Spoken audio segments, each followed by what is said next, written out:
chào mừng các bạn đến với kênh móc len của Mimi Handmade. Thì hôm nay Mimi sẽ hướng dẫn cho các bạn móc một chiếc đầm tần xinh xắn như thế này với 3 màu nha các bạn. Thì đây là mình móc cho em bé size từ 3 đến 6 tháng và mình có hướng dẫn tăng size cho các bạn từ 0 tháng tuổi cho tới 3 tuổi.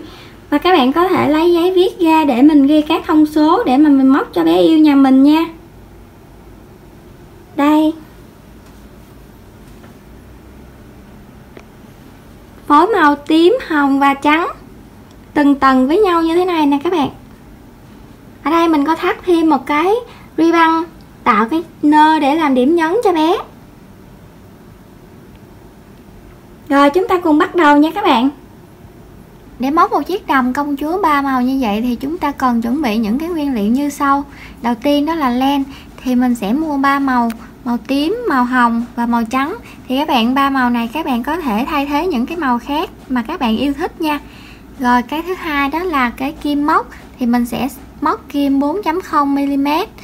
Và cái thứ ba đó là một cái cây kéo cắt len, một cái kim khâu len và những cái kim đánh dấu, những cái hạt nút và một cái thước dây và một dây ribbon để mà mình tạo nơ để cho chiếc đầm mình thêm xinh xắn hơn nha các bạn.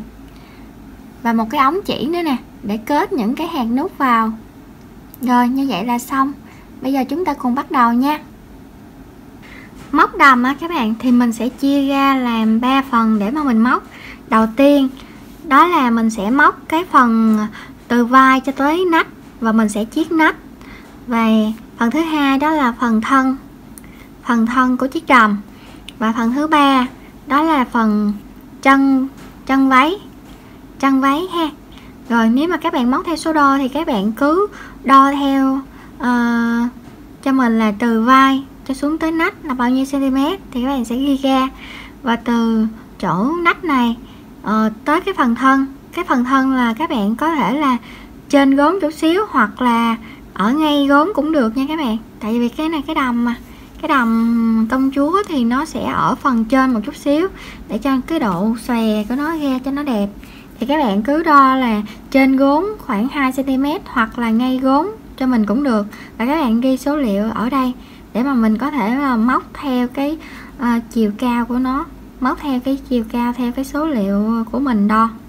Rồi và mình đo thêm cái phần chân váy, đó là từ cái điểm này, từ cái điểm màu xanh này cho tới cái phần mà cái chiều dài mà các bạn mong muốn. Đó là chiều dài của cái chiếc váy này có thể là tới giữa đùi của bé, trên đầu gối một chút, hoặc là ở ngay đầu gối, hoặc là ở dưới gối một chút. Thì các bạn cái đó là tùy theo ý thích của mỗi người mà mình có thể là cái chiều dài nó khác nhau. Thì các bạn cứ đo cho mình như vậy. Và ở dưới này nè thì mình có chia ra cho các bạn hết những cái dây móc xích mà cần khởi tạo và chia cái mũi móc đó ra để mà mình móc cái vai cho tới phần nách. Những cái số liệu chi tiết như thế này để các bạn dễ dàng mà các bạn hình dung ra và các bạn móc và các bạn không cần chia nữa. Ví dụ như cái này là số liệu đến 3 tuổi thì các bạn số liệu mà từ 4 tuổi trở lên á thì các bạn sẽ móc theo cái số đo cho mình nha. Móc theo số đo thì cũng dễ lắm, thì các bạn cứ đo 3 cái phần này cho mình. Và cái phần này nữa, cái phần này gọi là cái ách này các bạn. Cái phần mà gạch màu tím nè, cái phần gạch màu tím là từ cái góc của cái cổ áo xuống tới phần nách, đó là bao nhiêu cm thì các bạn cứ móc cái phần mà nguyên cái phần vai cho tới chỗ nách này nè là bao nhiêu cm đó là đủ. Tại vì á bé 0 đến 3 tháng, 3 đến 6 tháng hoặc là từ 6 tháng đến 12 tháng thì cái phần mà chiều dài này nè nó sẽ khác nhau, và mình sẽ móc theo cái phần chiều dài này cho nó hợp lý hơn. Ví dụ như cái này là cái ách này các bạn, thì mình sẽ tham khảo cái số liệu ở đây. Ví dụ như 0 đến 3 tháng là 10,5 cm thì mình sẽ móc những cái hàng này cho tới 10,5 cm thôi, 10,5 cm thôi là đủ. Và từ 3 đến 6 tháng thì cái ách nó là bao nhiêu? Là 11 nè. Là mình chỉ móc tới 11 cm là mình ngưng, là mình sẽ xuống tới phần thân và mình sẽ không có móc thêm nữa. Và đây 6 đến 9 tháng thì 11,5 cm, 9 đến 12 tháng là 12, và đây 12 đến 18 là 13 nè. Đây có từng cái số liệu mà mình khoanh tròn của cái màu tím này là các bạn dễ hình dung nè. Đây màu tím này ha. Còn cái vòng đầu á các bạn, cái vòng đầu á là mình cũng ghi cho các bạn ở từng tháng luôn nè. Các bạn có thể chụp lại màn hình này để mà các bạn có thể là móc nón cho bé theo cái vòng đầu này nè. Vòng đầu là 38 đối với bé 0 đến 3 tháng, 40,5 cho tới 3 đến 6 tháng, 6 đến 9 tháng thì là 43 cm, 9 đến 12 tháng là 45,5. Thì cái này là cái bảng mà size nó chuẩn. Thì các bạn nếu mà móc theo số đo của bé, nhiều bé sổ sữa thì từ 3 đến 6 tháng nè, có thể là nó trên lệch một chút, 41 hoặc 42 gì đó, thì các bạn có thể là móc theo số của bé, hoặc là các bạn có thể đã trừ hao được cái độ giãn của len rồi thì các bạn cứ móc theo chuẩn cái này đi. Tại vì độ giãn của len nó từ 1 đến 1,5 cm, thì nếu mà cộng vào cái vòng đầu này thì nó cũng là khoảng 41,5 cho tới 42 cm rồi, cho nên là mình cũng yên tâm. Đối với cái vòng hông cũng vậy nữa. Vòng hông của các bé thì các bạn có thể là ghi lại nè, từng size cho bé 3 đến 6 tháng là 43 nè, 6 đến 9 tháng là 44,5. Thì các bạn có thể áp dụng cái vòng eo này, cái vòng hông này để mà mình móc yếm cũng được, móc áo khoác gì cũng được hết. Thì các bạn có thể là chụp lại cái phần này ha. Cái này là nó chia mũi móc ra cho mình hết luôn rồi nè, mình không có cần suy nghĩ gì hết. Đây mình sẽ móc cái chiếc đầm này với size là từ 3 đến 6 tháng nha các bạn. Và mình sẽ móc cái phần vai này trước nè, cái phần vai này trước nè, cái phần màu đỏ này trước. Thì bây giờ là mình sẽ ghi ra, mình coi theo cái số liệu này nè, 3 đến 6 tháng là mình sẽ cần 61 móc xích, 61 móc xích ha. Rồi mình sẽ chia ra móc xích đầu tiên là 9 nè, móc xích đầu tiên là 9, đây 11 nè, mình cứ ghi ra xong rồi mình móc theo cái số liệu này. Rồi bây giờ là từng góc vuông này mình sẽ tăng size lên để mà mình làm cái hàng thứ hai, hàng thứ ba, hàng thứ tư, hàng thứ năm đến cái ách mà mình mong muốn. cái từ ngữ này nó lạ, cái ách, đến cái ách mà mình mong muốn, cái ách chứ không phải cái nách đâu nghe các bạn. Cái hàng màu tím này nè. Rồi bây giờ là mình sẽ bắt đầu nha. 9, 9, 11, 11, 17, 11. Rồi bây giờ là chúng ta sẽ bắt đầu. Rồi bây giờ thì các bạn sẽ tạo cho mình 61 móc xích. Thì các bạn nếu mà làm cái size khác của mình á thì các bạn cứ tạo cái móc xích của các bạn đi, rồi các bạn sẽ làm theo như mình. Thì nó cũng dễ thôi à. 2 3 4 5 6 7 8 9 10 11 12 13 14 15 16. Tạo cho mình 61 móc xích cho size từ 3 đến 6 tháng nha. Khi mà các bạn tạo được 61 móc xích rồi á thì chúng ta sẽ lên thêm một móc xích nữa. Rồi bây giờ là các bạn sẽ đếm cho mình nha, 1 2 3, và các bạn đâm vào chân móc xích thứ ba này và làm cho mình một cái mũi móc nửa kép.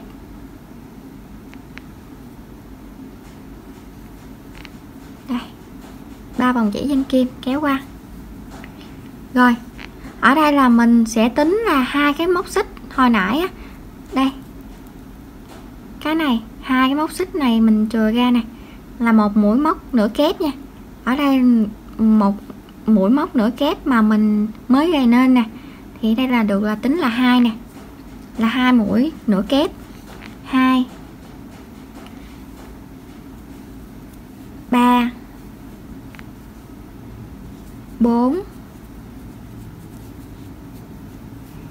5 6 7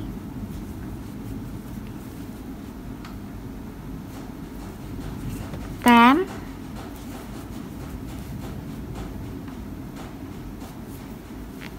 và 9.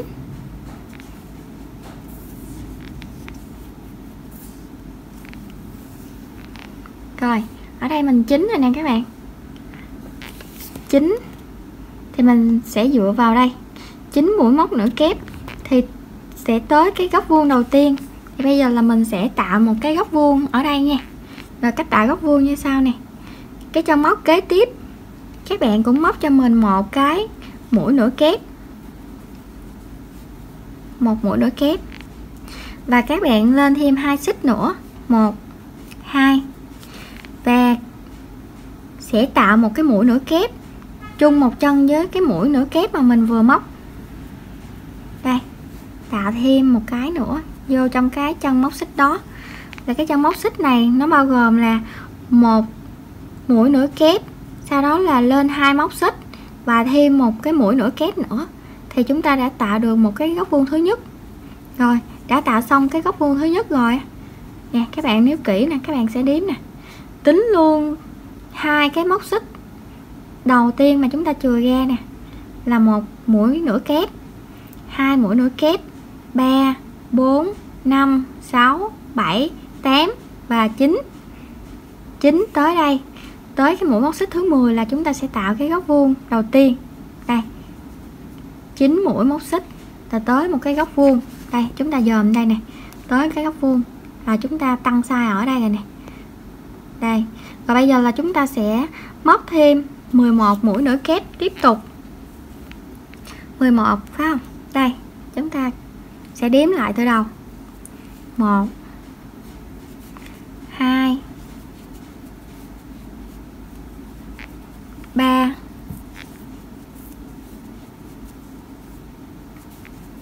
4 5 6 7 8 9 10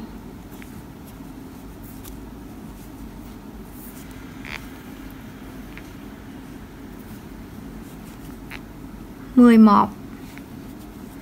Rồi, bây giờ tiếp tục chúng ta sẽ tạo tiếp một cái góc vuông. Thứ hai là góc vuông ở đây.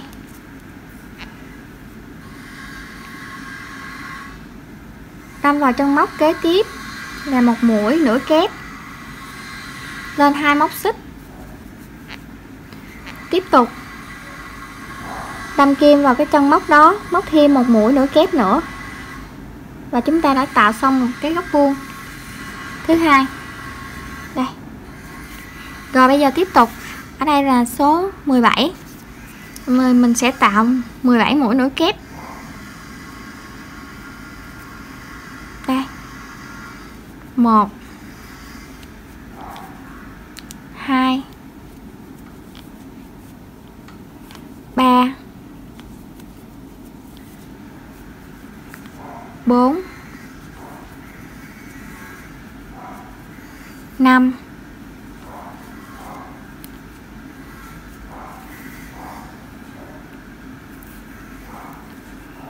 6 7 8 9 10 11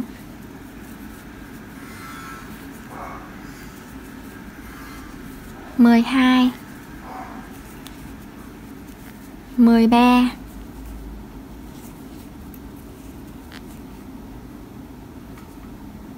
14,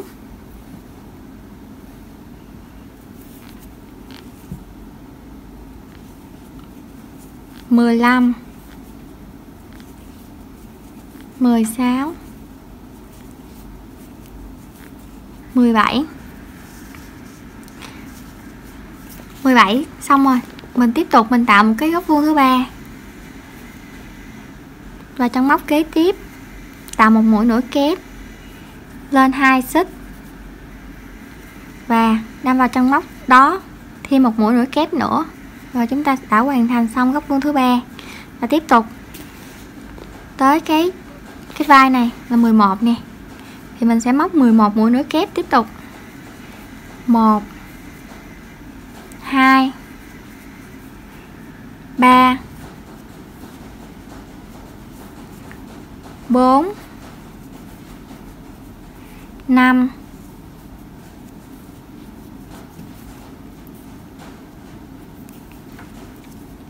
6, 7, 8, 9, 10 và 11. Tiếp tục tạo cái góc vuông cuối cùng ở đây.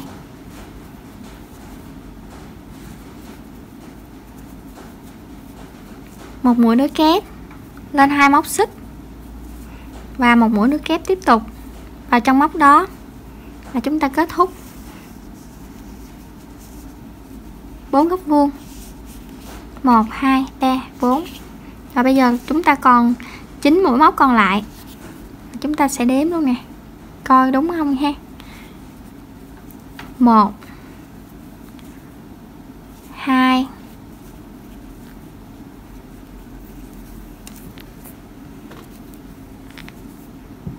3,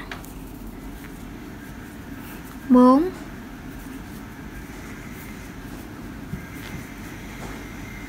5, 6 và 7, 8, 9. Mũi cuối cùng của chúng ta. Đây. Và bây giờ là chúng ta đã xong cái phần này. Xong cái phần này nha các bạn. Rồi bây giờ các bạn lên cho mình 3 móc xích nha. 1, 2 và 3. Xoay ngược đầu móc lại. Bỏ qua cái chân móc này nha. Tại vì cái 2 mũi móc xích đầu tiên này là bằng một cái mũi nối kép, và bây giờ là chúng ta sẽ lên thêm một xích này nè. Lên thêm một xích nữa là tổng cộng cái chân móc này là có 3 mũi móc xích. Trong đó 2 mũi móc xích là một cái mũi nối kép và chúng ta lên thêm một móc xích nữa. Rồi bây giờ là chúng ta ở phần dưới này chúng ta sẽ bỏ qua cái mũi móc xích này, bỏ qua cái chân móc này, móc vào cái chân móc kế tiếp một mũi nửa kép cho mình.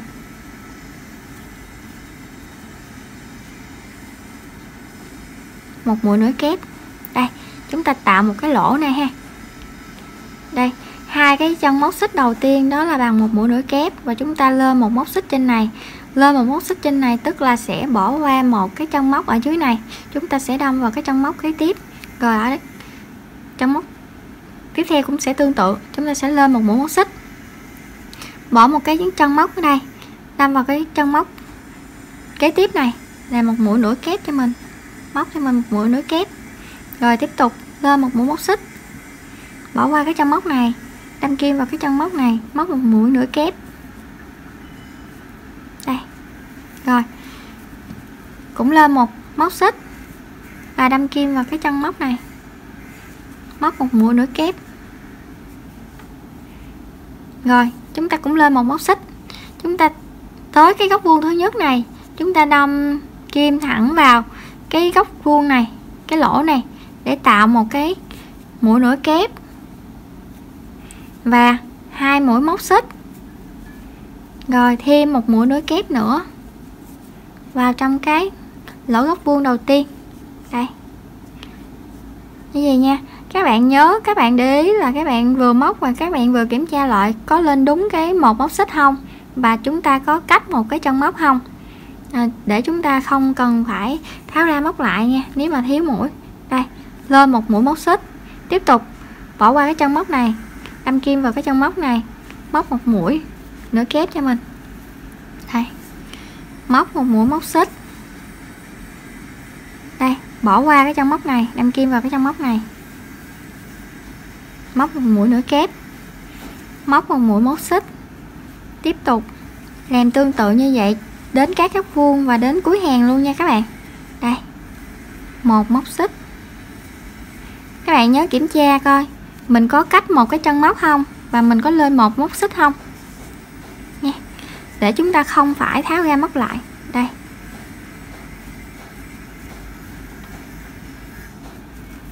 nếu mà mình không lên một móc xích và mình không bỏ qua thì nó không có cái tạo những cái họa tiết lỗ lỗ như vậy nè các bạn, thì nó sẽ bị thiếu mũi hoặc là nó sẽ không đẹp. Tới cái lỗ góc vuông này thì chúng ta cũng đâm kim tạo cho mình một cái mũi nửa kép, sau đó là lên 2 xích và tạo một cái mũi nửa kép tiếp tục vào cái chân góc vuông đó, cũng lên một móc xích. Rồi bây giờ bỏ qua chân này, đâm kim vào cái chân móc này, tạo một mũi nửa kép.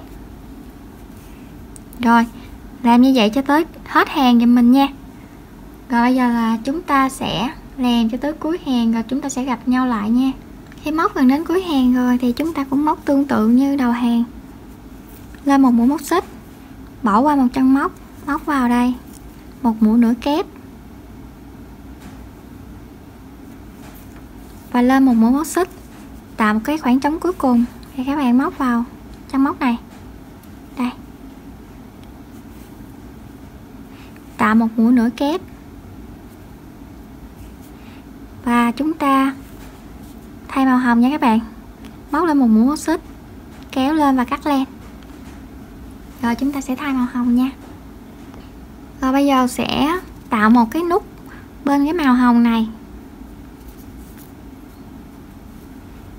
Đây.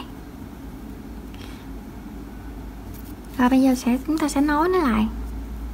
Chúng ta sẽ đâm kim vào cái chân móc này nè các bạn, cái chân móc đầu tiên. Đây, chân móc đầu tiên.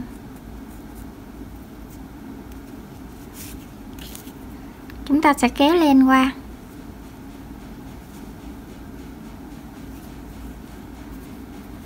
Rồi, móc lên một mũi móc xích cho mình nghe.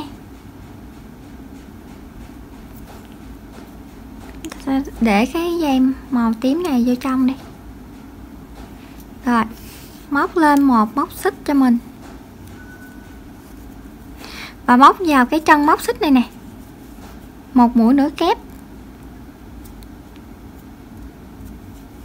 Đây, kéo len qua, một mũi nửa kép. Tiếp tục ở cái chân móc kế bên đó các bạn, chúng ta sẽ không móc vào cái chân móc kế bên mà chúng ta sẽ móc vào cái khoảng trống này luôn. Móc một mũi nửa kép vào cái khoảng trống, không móc vào cái chân móc kế bên nha. Rồi tiếp tục, bây giờ chúng ta sẽ móc vào cái chân móc kế tiếp này và móc thêm vào cái khoảng trống này chứ không móc vào cái chân móc này. Rồi bây giờ cũng tương tự như vậy, móc vào cái chân móc này, kế tiếp móc một mũi nửa kép, tiếp tục vào khoảng trống một mũi nửa kép. Đây. Rồi bây giờ mình lát nữa mình chừa cái đoạn này lại đi, mình sẽ lấy kim khâu len và mình sẽ giấu len nha. Tiếp tục móc vào cái chân móc này một mũi nửa kép, móc vào khoảng trống chứ không móc vào cái chân móc này, một mũi nửa kép, một mũi nửa kép vào cái chân móc này nè. Cái chân móc này nè là nó có hai cái, nó có hai tép như vậy nè các bạn. Đây, hai tép vậy nè, mình sẽ đưa cái kim móc qua hai cái tiếp này luôn.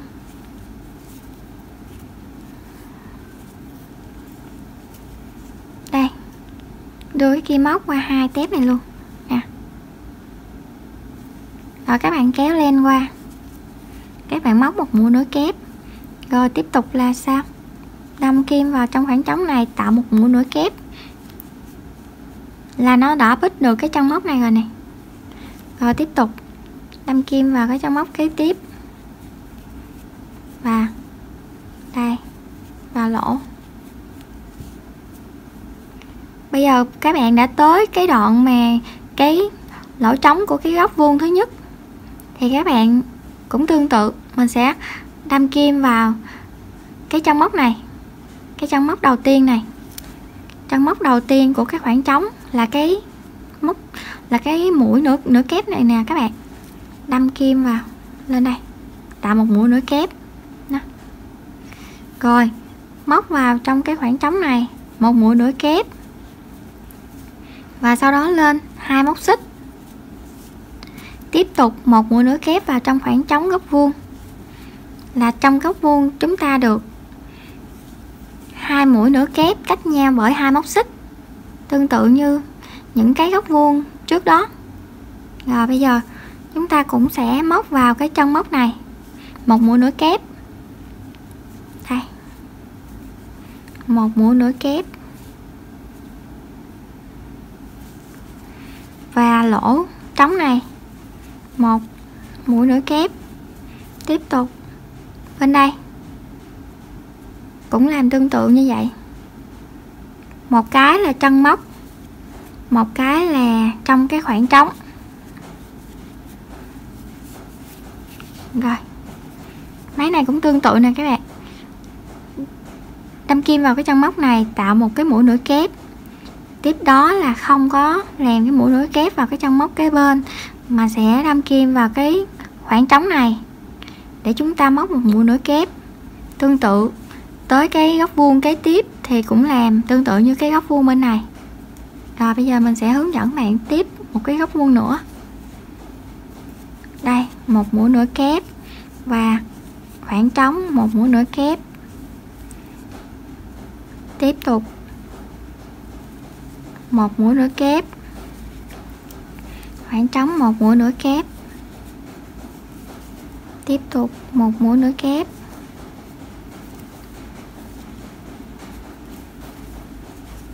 Đây. Các bạn cứ móc như vậy tương tự tới cái góc vuông thứ hai.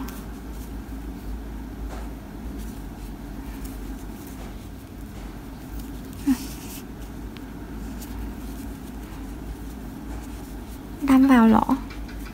Rồi bây giờ tới cái góc vuông thứ hai thì cũng tương tự như cái góc vuông thứ nhất, cũng đâm kim vào cái chân của cái mũi nửa kép trước đó này các bạn.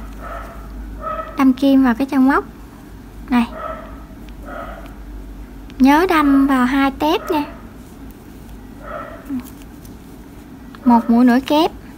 Sau đó là đâm vào cái khoảng trống góc vuông, tạo một mũi nửa kép, lên hai móc xích và đâm kim vào trong khoảng trống đó, móc thêm một mũi nửa kép nữa. Rồi bây giờ tiếp tục, nó đã giống như những cái còn lại rồi đó. Rồi bây giờ là mình sẽ đâm kim vào cái chân móc kế bên này, mình sẽ tạo một mũi nửa kép và đâm vào khoảng trống một mũi nửa kép. Làm như vậy cho đến hết hàng giùm mình nghe. Rồi mình sẽ gặp các bạn khi các bạn móc đến cuối hàng. Móc đến cuối hàng thì còn một khoảng trống như gì thì chúng ta sẽ móc như gì các bạn. Các bạn cũng đâm kim vào cái chân móc kế bên này, tạo một mũi nửa kép, tạo vô cái lỗ này một mũi nửa kép và một mũi nửa kép nữa thì chúng ta sẽ móc vào đây, vào cái chân móc 1, 2 là chân này nè. mình sẽ đưa vào kim vào đây. Đây, tạo một mũi nửa kép nữa nha các bạn. Rồi, móc lên 3 mũi móc xích, xoay ngược đầu móc lại, là sẽ nó giống như là cái hàng thứ hai này các bạn. Hàng thứ hai của màu tím á, là 2 mũi móc xích đầu tiên nó như là một mũi nửa kép và lên thêm một mũi móc xích nữa. Vậy thì chúng ta sẽ bỏ cái chân móc đầu tiên này, chân móc mũi nửa kép này, bỏ vào cái chân móc xích này, tại vì chúng ta đã lên một mũi móc xích rồi, thì đâm kim vào cái chân móc này, tạo một mũi nửa kép.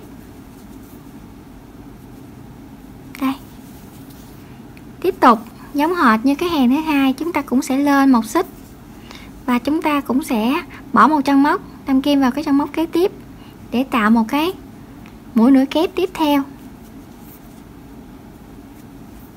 Đây, chúng ta sẽ tạm để cái này qua một bên đi. Rồi, chúng ta cũng sẽ lên một móc xích, đâm kim vào cái chân móc này. Đây, một mũi móc xích, bỏ qua một chân móc, đâm kim vào cái chân móc kế tiếp, tạo một mũi nửa kép, một mũi móc xích, đâm kim vào cái chân móc kế bên này. Đây, một mũi nửa kép. Và bây giờ chúng ta đã đến cái ô, cái góc vuông, lỗ trống của góc vuông, chúng ta cũng sẽ lên một xích và chúng ta đâm kim thẳng vào cái lỗ trống này, tạo một mũi nửa kép, sau đó lên 2 móc xích và tạo thêm một mũi nửa kép nữa trong cái ô này, giống như cái hàng thứ hai mà màu tím. Chúng ta sẽ làm tương tự ha. Rồi, chúng ta cũng sẽ lên một móc xích, bỏ qua một chân móc cái bên này, đâm kim vào cái chân móc kế tiếp. Đây, tạo một mũi nửa kép, một móc xích,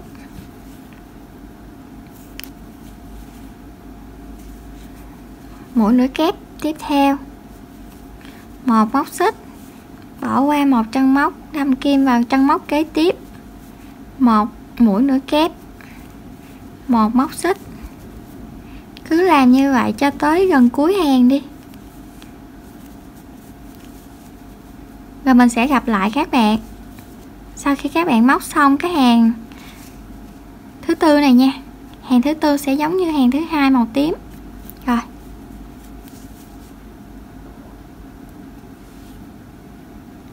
khi các bạn móc tới cuối hàng rồi thì nó còn hai cái chân móc này nè các bạn, thì các bạn cũng móc lên một mũi móc xích cho mình, rồi bỏ qua một cái chân móc này, đâm kim vào cái chân móc đầu tiên á, các bạn móc cho mình một mũi nối kép nha. Hồi nãy mình quên, mình ấy rồi mình cắt cái len luôn đây. Rồi các bạn lên cho mình một xích nữa, rồi các bạn kéo và cắt len nha. Rồi kéo và cắt len, rồi mình sẽ thay cái len màu trắng nha các bạn. Cái móc tới hàng thứ tư á, thì mình đã được cái vòng như gì rồi nè. Đây,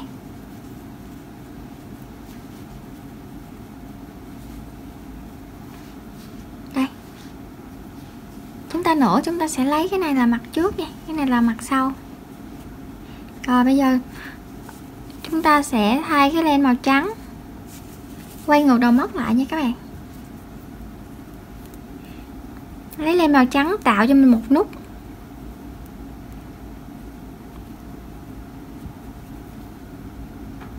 Rồi đâm kim vào cái chân móc thứ nhất á, chân móc này nè, đâm kim vào chân móc này, kéo len qua,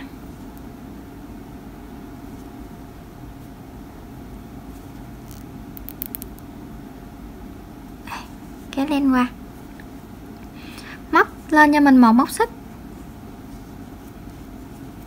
rồi đâm kim vào cái chân móc đó, móc cho mình một mũi nửa kép,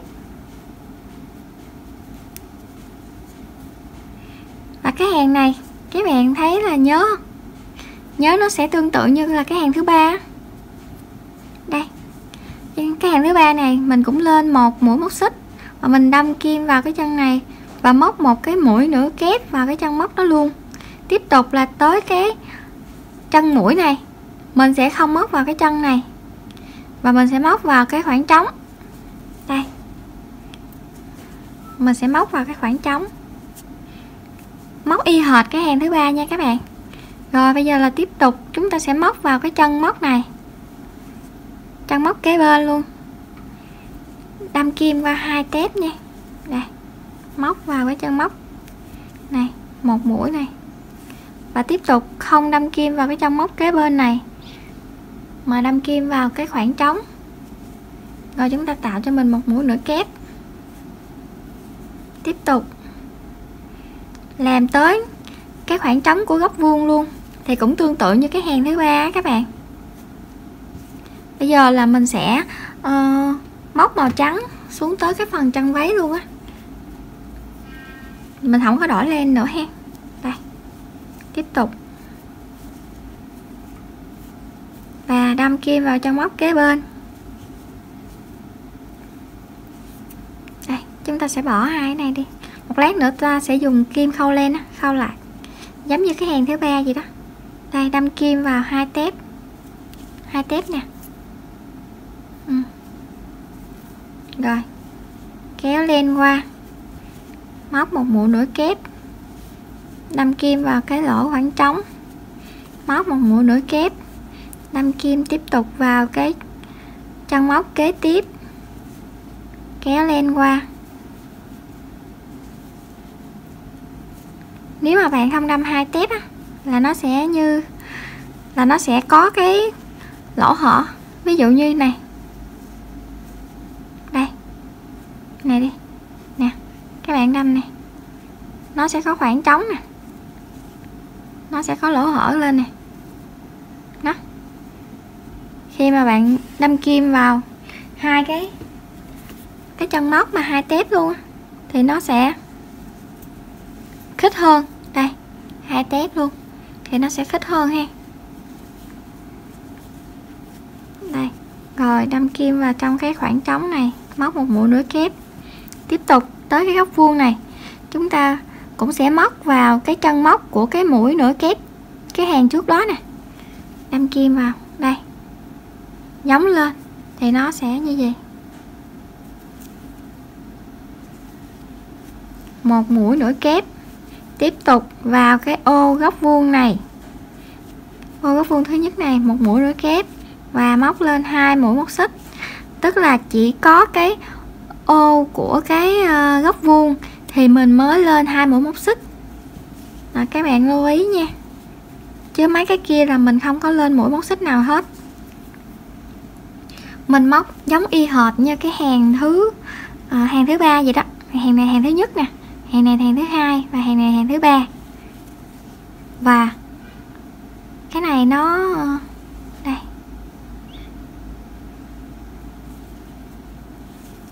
Rồi bây giờ là chúng ta sẽ móc vào cái chân móc kế bên này.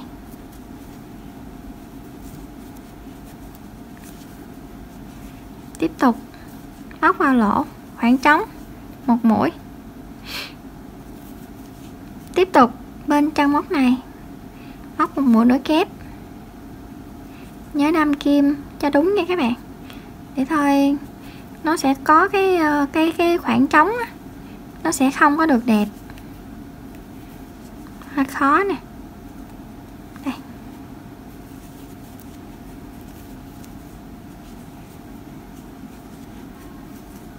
Rồi các bạn làm tương tự cho mình đến cuối hàng ha. Đây, mũi kế bên này là vào chân móc, mũi bên cạnh là vào lỗ khoảng cánh, lỗ của khoảng trống. Đây, rồi bên đây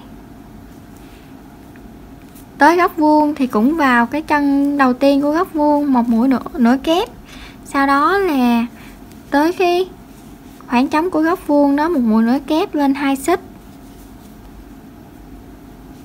và móc thêm một mũi nữa kép nữa.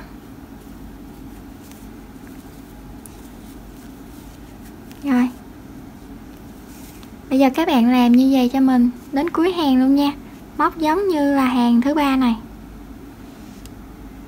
Rồi bây giờ là mình đã móc được đến cuối hàng rồi đó các bạn. Thì bây giờ là mình sẽ đếm được coi là mình móc được bao nhiêu hàng rồi. Hàng thứ nhất nè, hàng thứ hai, hàng thứ ba, hàng thứ tư, hàng thứ năm. Đây là cuối hàng thứ 5 rồi nè. Bây giờ là mình sẽ móc thêm 4 hàng móc nữa nha các bạn. Là bây giờ là cái hàng này là cái hàng đặt của mình này nè. Mình sẽ móc một cái hàng mà giống như cái hàng thứ tư là hàng rỗng, thêm một hàng rỗng, thêm một hàng đặt, thêm một rỗng, thêm một đặt nữa. Tức là bây giờ là mình lên 3 mũi móc xích nè. Mình lên 3 mũi móc xích để mình tạo một cái hàng rỗng ha. Hàng rỗng của hàng thứ 6 nha. Giờ 3 móc xích này, cái chân móc này là đại diện cho cái mũi nửa kép này nè. Mình sẽ bỏ qua một cái chân móc này và móc một mũi nửa kép vào cái chân móc kế bên. Đây. Và chúng ta sẽ lên một móc xích và chúng ta cũng sẽ bỏ một cái chân móc này, móc một mũi nửa kép vào cái chân móc kế tiếp. Đây. Rồi các bạn để ý cho mình nè. Các bạn thấy cái mũi nửa kép của cái hàng màu tím nè, nó sẽ thẳng hàng với màu hồng, và cái màu trắng này nó cũng sẽ thẳng hàng. Thì cái này mình sẽ gọi là cái này là cái hàng rỗng ha.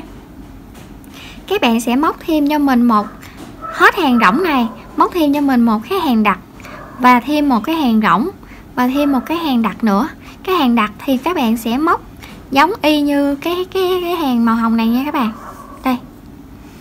Hàng rỗng này, hàng đặt, hàng rỗng và hàng đặt nữa. Thì chúng ta sẽ tiếp qua cái phần mà chiết nắp nha. Giờ các bạn móc thêm, tính luôn cái hàng này là móc thêm 4 hàng nữa cho mình nha. Rỗng đặt, rỗng đặt. Rồi bây giờ chúng ta móc